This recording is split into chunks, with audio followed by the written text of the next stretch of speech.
विद्यार्थी मित्रों सुप्रभातम, जय स्वामीनारायण। आज આપણે ધોરણ 10 માં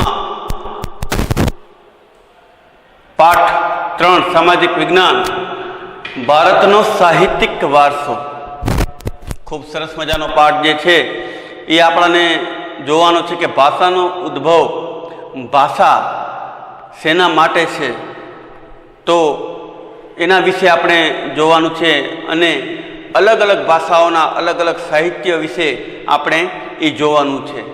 तो मानवी पोताना विचारों, भावों, लागणीओ, उर्मिओ मानवी के प्राणी सुधी पहोंचाडवा माटे संकेतों, चित्रों अने हावभावोनो उपयोग शरूआत में कर्यो अने धीमे धीमे ए भाषानो जन्म थयो। तो ध्वनि कार्यो करवा माटे तेमांथी बोलीने लिपिनो ए उद्भव इथ्यो एवं मानवामां आवे छे अने ध्वनिशास्त्रना के भाषा विज्ञानना सिद्धांतों मुजब एम कहेवाय के मानवी विचारों अने भावोनी अभिव्यक्ति माटे एम कहेवाय के भाषानो ई उद्भव थयो। तो प्राचीन साहित्यमां संस्कृतनी वात करीए तो सौथी पहेली भाषा, विश्वनी सौथी पहेली भाषा ए संस्कृत छे। एने बे भागोमां विभाजित करवामां आव्युं। पहलो भाग है वैदिक साहित्य और बीजू है प्रशिष्ट साहित्य। वैदिक साहित्य में ऋग्वेद, उपनिषदों, ब्राह्मण ग्रंथों, आरण्यकों, वेदांतों आ बधानो समावेश थाय छे। अने ए सिवाय बात करिए तो प्राचीन साहित्य में ऋग्वेद, यजुर्वेद, सामवेद अने अथर्ववेद आ 4 वेदों समावेश ए मुख्यत्वे ए जोवा मळे छे। अने एम कहेवाय छे के सौथी पहलू पुस्तक ये ऋग्वेद है। विश्वनु सौथी पहलू पुस्तक ये ऋग्वेद है एवं मानवामां आवे छे। तो भाषा और साहित्य विषे आपणे जोईए तो सदीओथी भाषानो उद्भव थयेलो जोवा मळे छे। आ भाषाओं एकबीजा पर असर प्रभाव पाड्यो, परिणामे नवी नवी भाषाओनो ये उद्भव थयो। तो आपणे आकृति द्वारा नहीं परंतु सामान्य रीते आपणे समझी लीए तो सौथी पहला एम कहेवामां आवे के संस्कृत भाषा, संस्कृतमांथी अभ्रंश भाषाओं अने अभ्रंश भाषाओमांथी गुजराती, मराठी, हिंदी अने एवी भाषाओनो ए जन्म थयो। अने एना अभ्रंश भाषाओथी आपणे जे अत्यारे भाषाओ जे छे तो एनो जन्म थयो। अने ए सिवाय प्राकृत अने पाली भाषानो ए जन्म थयो अने भगवान बुद्धे ए पाली भाषा में पोतानो उपदेश आप्यो। तो मुख्यत्वे बधी ज भाषाओनी जननी ए संस्कृत है। शुं छे? संस्कृत है। अने संस्कृत उपरथी अलग अलग ए भाषाओ ए बनी। वर्तमान समय में संस्कृत भाषानो उपयोग फक्त यज्ञादि कार्यों माटे अने धार्मिक कार्यों माटे ए थाय छे। पण विद्यार्थी मित्रों, संस्कृत ए कॉम्प्यूटर भाषा तरीके एक मान्य भाषा तरीके पण ओळखवामां आवे छे। अत्यारे बधी ज भाषाओमां संस्कृत भाषा जे छे ए कॉम्प्यूटरमां ए मान्य गणवामां आवे छे। तो घणी बधी गुजरातीमां पण आपणे कहीए छीए के भाषाने शुं वळगे भूर, भाषाने शुं वळगे भूर।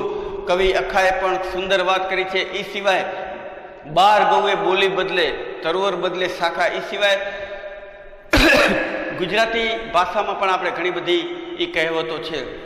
तो अलग अलग विस्तारों में ये अलग अलग भाषाओं ये जोवा मळे छे अने त्याना मूल्यों, त्यानी पहेरवेश अने त्याना रीति रिवाजों नो छाप ये भाषाओं पर ये जोवा मळे छे।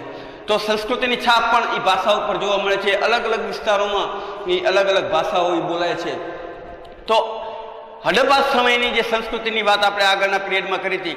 हडप्पा समयनी जे लिपि जे छे ए एटली बधी अघरी है कि आज दिन सुधी एने उकेली शकाती नथी। तो आपणे संस्कृतनी बात करिए तो पाणिनि जे हता व्याकरण शास्त्री एमने अष्टाध्यायी नामनो ग्रंथ ईस्वीसन पूर्वे नी 4थी सदी में ए ग्रंथनी एमने रचना करी अने आखो ग्रंथ ए व्याकरणना अनुसंधान में ए लखवामां आवेलो छे।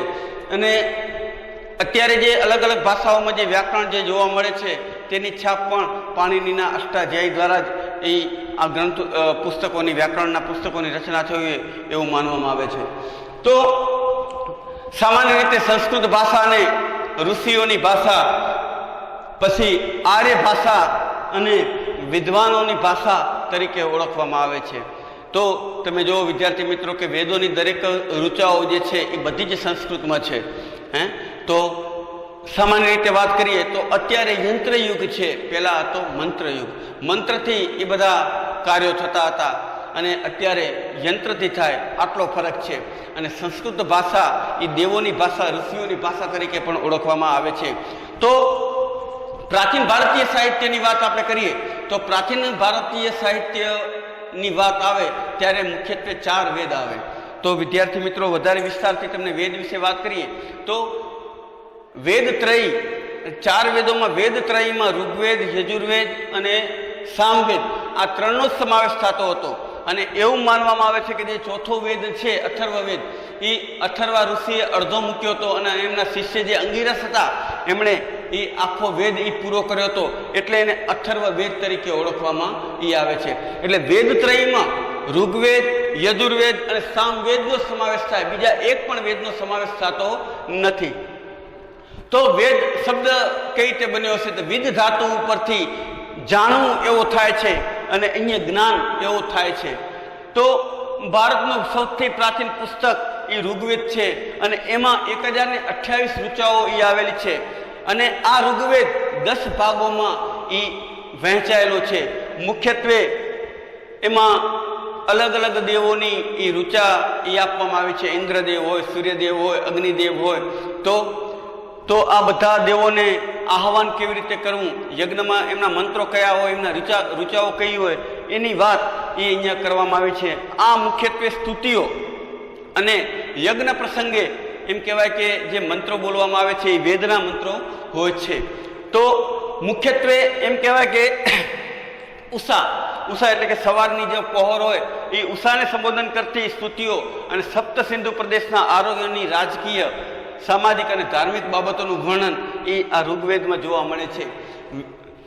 ઋગ્વેદમાં સમાજ સૂક્તો પણ ખૂબ સરસ છે અને એ સિવાય ઇન્દ્ર અને અગ્નિદેવને લગતી સ્તુતિઓ પણ ખૂબ જ સુંદર છે. આગળ વાત કરીએ સામવેદ. સામવેદ એમ કહેવાય કે ઋગ્વેદની જે ઋચાઓ જે છે એનું ગાન કેવી રીતે કરવું, એનો ઉચ્ચાર કેવી રીતે કરવો એની વાત એ સામવેદમાં કરવામાં આવેલી છે. મુખ્યત્વે શ્લોક, રાગ અને લયને શ્લોક, રાગ અને લય સાથે ગવાય એના અનુસંધાનમાં એ સામવેદની રચના કરવામાં આવી છે. સામવેદ સંગીતની ગંગોત્રી તરીકે પણ ઓળખવામાં આવે છે. ભગવાન મહાદેવના ડમરૂના અવાજથી એવું માનવામાં આવે છે કે સામવેદનો ઉદ્ભવ થયો છે. અને મુખ્યત્વે ઋગ્વેદની જે ઋચાઓ જે છે, યજુર્વેદની જે ઋચાઓ જે છે એનું કેવી રીતે લય, રાગ સાથે એ ગાવું એની વાત એ સામવેદમાં કરવામાં આવેલી છે. સામવેદમાં આપણે વાત કરીએ તો અત્યારે પણ અલગ અલગ જે નૃત્યો જે છે, રાગ જે છે એ શીખવા માટે એ સામવેદ એ એમ કહેવાય કે સૌથી પ્રમાણભૂત એ ગ્રંથ છે. આગળ વાત કરીએ યજુર્વેદ. યજુર્વેદ મુખ્યત્વે યજ્ઞનો વેદ છે. તો આ વેદ ગદ્ય અને પદ્ય બે રીતે જોવા મળે છે. યજ્ઞ સમયે બોલવામાં આવતા મંત્રોની ક્રિયા અને વિધિઓનું વર્ણન એ યજુર્વેદમાં એ કરવામાં આવેલું છે. અને કયા યજ્ઞમાં કઈ વિધિ કરવી અને કયા મંત્રોનો ઉચ્ચાર કરવો એની વાત મુખ્યત્વે યજુર્વેદમાં કરવામાં આવે છે. હવે વાત કરીએ છેલ્લો જે ગ્રંથ, ચોથા નંબરનો અથર્વવેદ. તો અથર્વવેદ વિશે મેં આગળ ચર્ચા પણ કરી છે કે ઉપરોક્ત 3 વેદ ઋગ્વેદ, યજુર્વેદ અને સામવેદ આ વેદત્રયી છે. આની રચના ખુદ બ્રહ્માજીએ કરી છે એવું માનવામાં આવે છે. અને એમ કહેવાય કે પ્રાચીન સમયમાં જ્યારે ઋષિ મુનિઓ સમાધિ અવસ્થામાં રહેતા ત્યારે બ્રહ્માજી દ્વારા એમને જ્ઞાન આપવામાં આવતું અને એ ઋષિઓ એ એમ કહેવાય કે પાંદડા અને કે તામ્રપત્ર ઉપર એ જે જ્ઞાન કે શ્લોકો કે જે ઋચાઓ સાંભળતા એ લખતા અને ઉપરોક્ત 3 વેદની રચના થયેલી માનવામાં આવે છે. અને એટલે આ જે ઉપરોક્ત 3 વેદ છે એની રચના કોઈ મનુષ્ય નથી કરી, કોઈ પુરુષે એની રચના નથી કરી, પણ ખુદ બ્રહ્માજી એની રચના કરી છે. એટલા માટે વેદત્રયીમાં આ 3 વેદોનો સમાવેશ થાય છે અને એમાં અથર્વવેદનો સમાવેશ થતો નથી. અથર્વવેદ એ મુખ્યત્વે કર્મકાંડ અને સંસ્કારોનું વર્ણન એમાં જોવા મળે છે. તો અથર્વવેદ એ મુખ્યત્વે અથર્વા ઋષિ અને થોડોક વેદ અધૂરું રહ્યો હતો તો એને પૂરું કરવાનું કામ અંગિરસે કર્યું હતું, એટલે અથર્વા અંગિરસ વેદ પણ કહેવામાં આવે છે. તો મુખ્યત્વે કર્મકાંડ અને સંસ્કારોનું વર્ણન એ જોવા મળે છે. વિદ્યાર્થી મિત્રો, વેદ એમ કહેવાય કે આપણી સંસ્કૃતિ છે અને સંસ્કૃત જ એ આપણી સંસ્કૃતિ છે એવું કહી શકાય. કારણ કે પ્રાચીન સમયથી એ સંસ્કૃત અને વેદ એ એમ કહેવાય કે એમાંથી જ આપણી સંસ્કૃતિનો વિકાસ થયો છે. અલગ અલગ જે ભાષાઓ જે છે એ સિવાય એ આપણા સંસ્કારો જે છે એ વેદોમાંથી આપણે એ લીધા છે. તો ઓમ સહના ભવતુ સહનો ભુનક્તુ સહવીર્યમ કરવા વહે તેજસ્વીના વધિકમસ્તુ મા વિદ્વિષા વહે.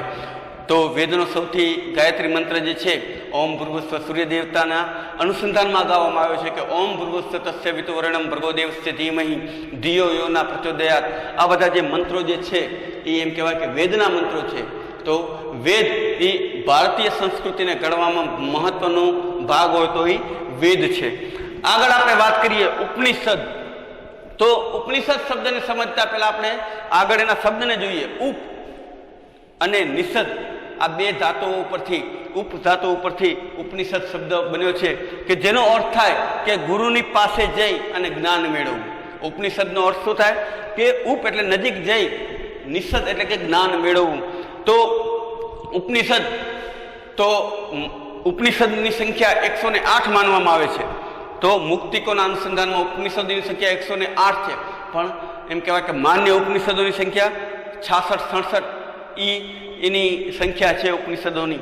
તો આ ઉપનિષદ પ્રકૃતિ અને પુરુષ, બ્રહ્માંડનો આરંભ કેવી રીતે થયો, જીવન અને મૃત્યુ શું છે, ભૌતિક અને આધ્યાત્મિક જગત શું છે, જ્ઞાન, પ્રકૃતિ, આવા દાર્શનિક પ્રશ્નોનું વિવેચન એ ઉપનિષદમાં એ કરવામાં આવેલો છે. આખો જે ઉપનિષદ જે છે એ મુખ્યત્વે તત્વજ્ઞાનના અનુસંધાનમાં એ ઉપનિષદની રચના થયેલી જોવા મળે છે.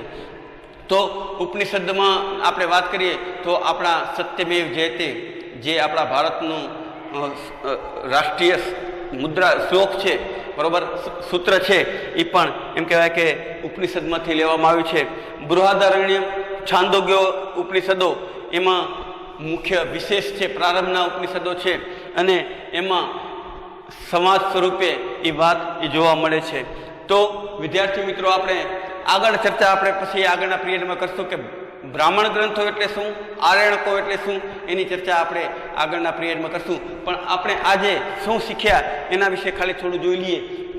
તો માનવીએ પોતાના વિચારોને, ભાવો, લાગણીઓને વ્યક્ત કરવા માટે ભાષાનો એ જન્મ થયો અને ધીમે ધીમે ધ્વનિના ઉચ્ચારણ દ્વારા એ લિપિ અને બોલીનો ઉદ્ભવ થયો. પ્રાચીન સાહિત્યના બે ભાગ છે, વૈદિક સાહિત્ય અને પ્રશિષ્ટ સાહિત્ય. આ વિદ્યાર્થી મિત્રો, વૈદિક સાહિત્ય એટલે કે 4 વેદ, ઉપનિષદો, આરણ્યકો, બ્રાહ્મણ ગ્રંથો, વેદાંતો એનો સમાવેશ થાય. પ્રશિષ્ટ સાહિત્યમાં એમ કહેવાય કે જે કવિઓ જે છે, કાલિદાસ, દંડી, બરોબર, આ બધા જે કવિઓ જે છે એનું સંસ્કૃત સાહિત્યમાં, પ્રશિષ્ટ સાહિત્યમાં એનો સમાવેશ થાય. ભાષા અને સાહિત્યની વાત કરીએ તો સદીઓથી ભાષાનો ઉદ્ભવ થયેલો જોવા મળે છે અને એમ કહેવાય કે જે સંસ્કૃત ભાષા જે છે એની અસર એ અલગ અલગ ભાષાઓ ઉપર પડી અને એ ભાષાનો જન્મ થયો. વર્તમાન સમયમાં સંસ્કૃતનો એટલો બધો પ્રચાર કે પ્રસાર નથી, પણ સામાન્ય રીતે યજ્ઞ માટે અને ધાર્મિક કાર્યો માટે એ સંસ્કૃતનો ઉપયોગ થાય છે. અને આગળ આપણે વાત કરી કે હડપ્પા લિપિ જે છે, હડપ્પા સંસ્કૃતિની જે લિપિ જે છે બહુ અઘરી છે અને આજે પણ એને ઉકેલી શક્યા નથી. એ રીતે પાણીનીનો અષ્ટાધ્યાયી જે વ્યાકરણશાસ્ત્ર ગ્રંથ જે છે એની વાત કરી. એ સિવાય આપણે વેદ વિશે જોયું તો વેદનો અર્થ શું અને કયા વેદ, ઋગ્વેદ, યજુર્વેદ, સામવેદ, એની કેટલી ઋચાઓ જે છે એની વાત આપણે કરી કે ઋગ્વેદ એ એટલે શું, ઋગ્વેદમાં શું છે એની વાત કરી કે જે ઉષાને લગતી જે સ્તુતિઓ જે છે અને એમ કહેવાય કે આર્યોના ધાર્મિક, સામાજિક અને રાજકીય બાબતોનું વર્ણન એ ઋગ્વેદમાં છે. એ સિવાય વાત કરીએ યજુર્વેદ, તો યજુર્વેદ મુખ્યત્વે એ યજ્ઞનો વેદ છે, ગદ્ય અને પદ્યમાં છે અને યજ્ઞોની વિધિ, ક્રિયા અને બોલવામાં આવતા મંત્રોની વાત એ કરવામાં આવેલી છે. અથર્વવેદ જે છે એ કર્મકાંડ અને સંસ્કારોનું વર્ણન કરતો એ વેદ છે. એના પછી આપણે વાત કરી ઉપનિષદ. ઉપ અને નિષદ શબ્દથી, ઉપધાતુથી બનેલો જે શબ્દ જે છે એમાં શું છે તો બ્રહ્માંડનો આરંભ, જીવન અને મૃત્યુ, ભૌતિક અને આધ્યાત્મિક જગત, જ્ઞાન, પ્રકૃતિ અને દાર્શનિક પ્રશ્નોનું વિવેચન કરતા એ ઉપનિષદો જે છે અને એના મુખ્યત્વે ઉપનિષદો પ્રારંભિક ઉપનિષદો બૃહદારણ્ય અને છાંદોગ્ય જે છે એ છે. મુખ્યત્વે ઉપનિષદોની સંખ્યા 108 છે, પણ માન્ય ઉપનિષદોની સંખ્યા 67 કે 68 છે. એના વિશે આપણે એ જોયું. તો આટલા સુધી રાખીએ. આગળના પિરિયડમાં આપણે બ્રાહ્મણ ગ્રંથો અને આરણ્યકો વિશે જોશું. અસ્તુ. જય સ્વામિનારાયણ.